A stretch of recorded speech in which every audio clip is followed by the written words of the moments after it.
Welcome back to Tonight on Breaking. It's 8 weeks before the inauguration of the president-elect, and the president-elect has cancelled his birthday celebration. On Wednesday, March 29, 2023, Bola Ahmed Tinubu turned 71 years old.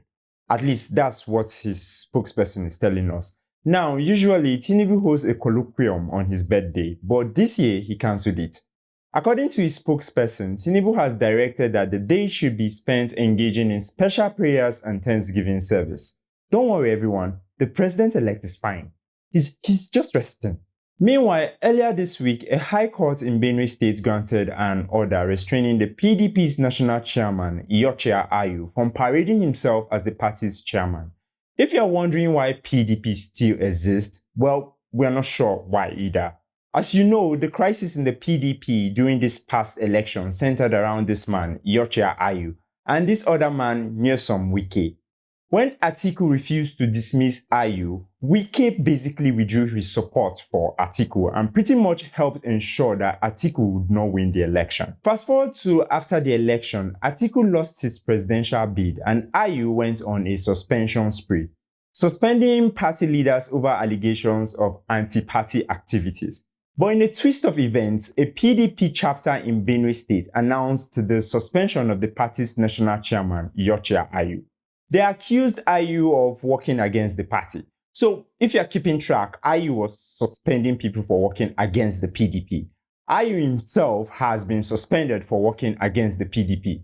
Is there anybody who is actually working for the party?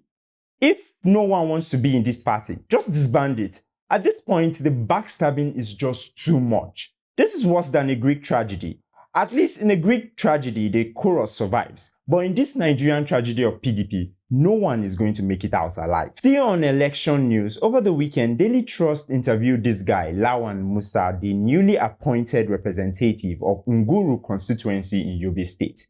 In the recent elections held on March 18, this 33-year-old Lawan Musa of PDP defeated this other guy, Ahmed Lawan of AMPP, who was speaker for 30 years. It was a huge upset. During the interview, Lawan Musa revealed that during the campaign, he was approached by a government official and a few other individuals who told him to step down. They even promised to give him 18 million naira, but he refused. They returned later and offered him 100 million naira, which he also declined. According to Lawan, he told them his village people bought the nomination forms for him and believed in his mandate, so he did not see any reason to step down for anybody. 100 whole million naira for him to step down. And he didn't take it. Now, a lesser person like me and you would have taken the money and jackpot, but I commend Lawan Musa for standing his ground and not collecting the bribe. But here's the thing. Musa is probably going to need that money for court fees because I'm sure the next thing they will do now is to take Musa to court to challenge his win. One thing we know about these politicians is that they like treating public offices like their birthright. I hope the same village people who bought his nomination form will help protect his mandate. Moving on, Zamfara State Governor Bello Matawalle said he's tired of being governor.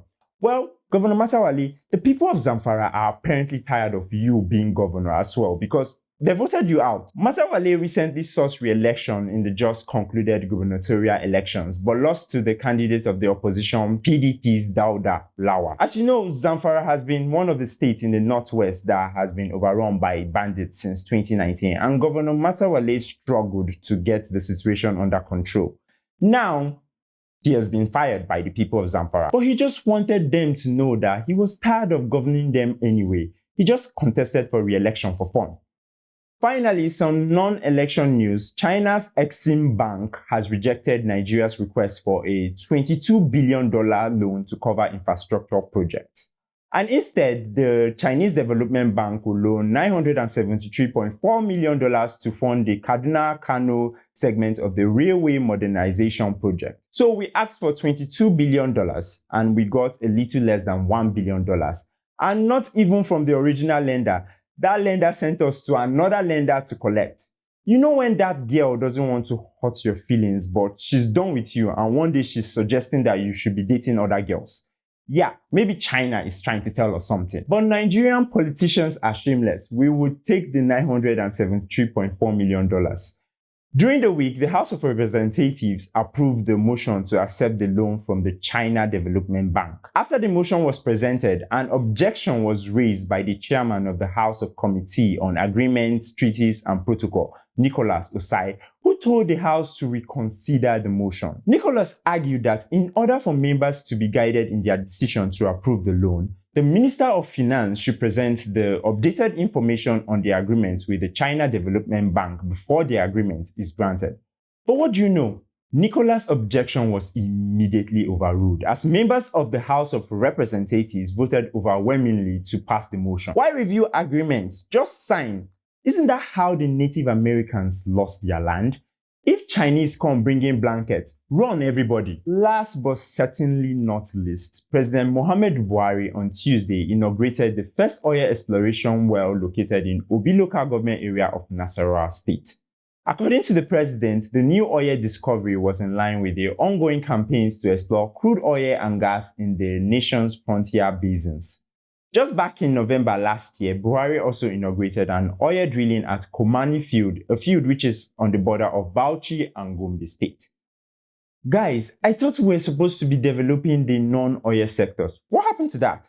Also, who is going to refine all that crude oil? And I thought the world wanted to move away from fossil fuels, or is that also another pipe dream? Look, if this new crude oil that we are mining is going to use to transform us into an industrial economy, this is actually great news. But if all we are going to do is ship it out to be refined abroad, then ship back in to be used to drive our imported vehicles and generate light for Ghana and Niger Republic, then really we are just doing the same thing over and over again and expecting different results. I hope we use this opportunity to stop the insanity and build an industrial economy that meets our needs and expands opportunities for other African countries as well. That's all for tonight on Breaking. I'm Johnny Woody. Have a good weekend, everybody, and I'll see you back here next week. Thank you.